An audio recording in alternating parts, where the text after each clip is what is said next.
Tonight we are pleased to announce the launch of our new website, the address www.znsbahamas.com. This launch comes as ZNS positions itself as a public service broadcaster and just in time as the corporation transitions from analog to digital. Stephen Gay introduces us to the new ZNSbahamas.com. Welcome to the new ZNSbahamas.com. The Broadcasting Corporation of the Bahamas can now boast of having a sleek, one-of-a-kind, world-class website that is fully interactive and one that truly establishes a web presence for the Broadcasting Corporation.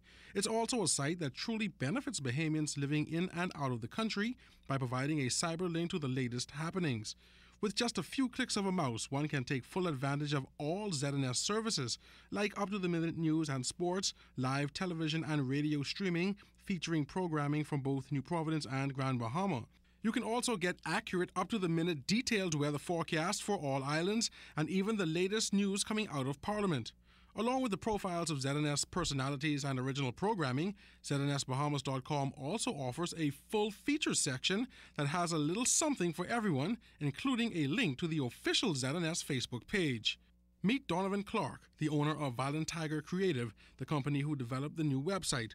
Clark, who is a recipient of the government's Self-Starter program, said he was honored to work with ZNS in creating a website that brings the corporation on pace with international counterparts. I saw it as a dream opportunity to contribute to my country, but then it was kind of intimidating at first, because everybody knows ZNS, but I took on the job and the praise has been kind of overwhelming so far. Clark, who is also a web design instructor at Synergy Bahamas, admits that ZNSbahamas.com is one of his favorite projects in his portfolio. Apart from a clean, streamlined design, he points out one particular feature that makes ZNS's website stand out when compared to other local media websites. The daily updates of the news clips, I really love that feature. When you get, rather than having to watch the whole news segment, you could find that one particular segment you really was interested in and get the video feed off of that. So I think that's really great.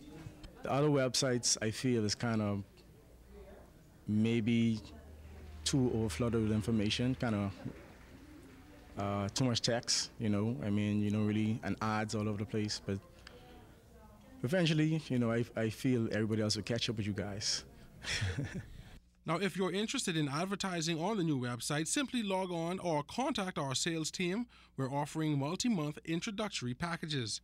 If you're interested in making an online contribution, send us an email at info@znsbahamas.com or simply call the ZNS Newsroom at 502-3842. Stephen Gay, ZNS News. Changing the face of the workforce into a more professional and productive one remains a key objective of the Bahamas human resources development sector as it moves to strengthen personal capacity and compete globally. We get this story from Carla Palmer. No less than $300 million is spent on human resource development issues each year by the government, affirmed the Minister of State for Finance, Shivago Lang. He reasoned that the government sees the value of professional and career development as critical to not only personal fulfillment, but national growth.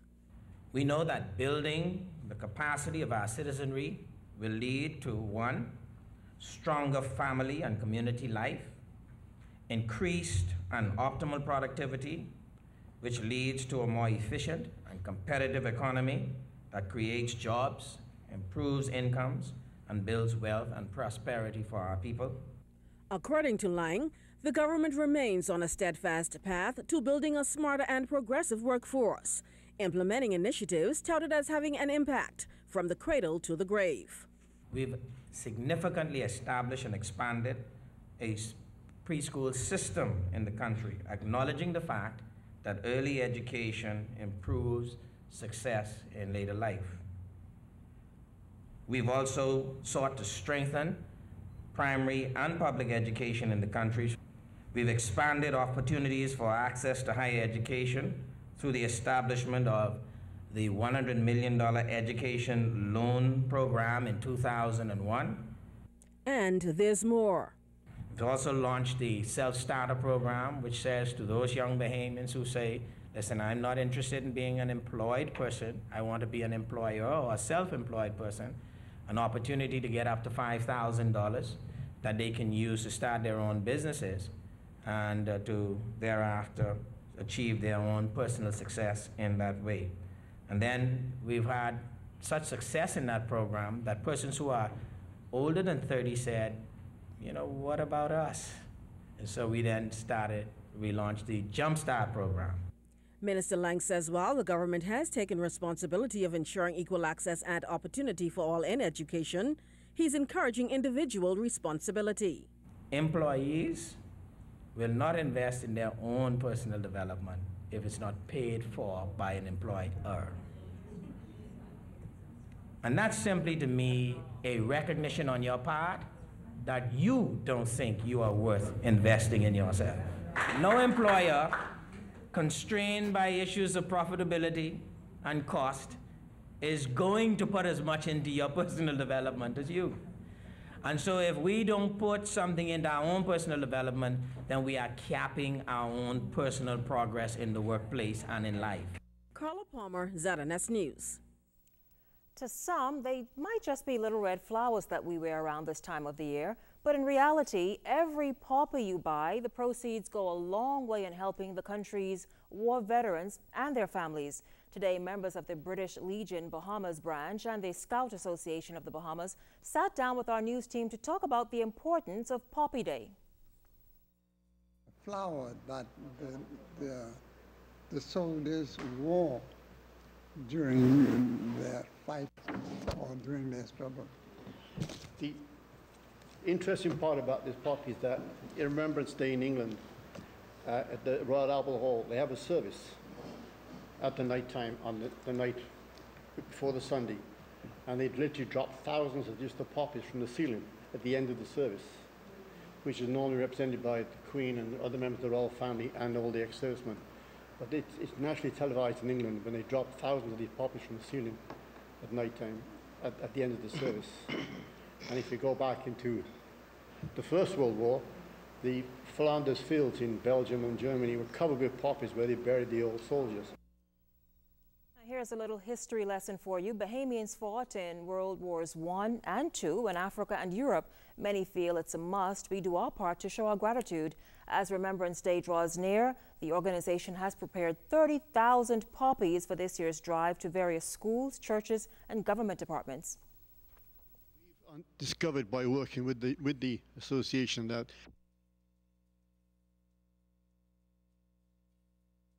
the church and state have come together to commemorate a landmark anniversary for the Bahamas. Both the Anglican Diocese of the Bahamas, Turks and Caicos, and the city of Nassau are celebrating 150 years this year. It was 150 years ago in 1861 that the reigning monarch at the time, Queen Victoria, officially made Christ Church a cathedral and the town of Nassau a city. Secretary to the Cabinet, Anita Bernard, says a series of events will take place during the upcoming week to highlight this historic occasion. On Sunday, the 30th of October, there's going to be a police beat retreat in honor of this significant event. We don't normally have a police retreat at this time, but because of the significance of a joint recognition of church and state, we've decided, the government has agreed, that we will put on the beat retreat. And that begins 4 o'clock here, as usual, Rawson Square, Bay Street, on Sunday, the 30th of October.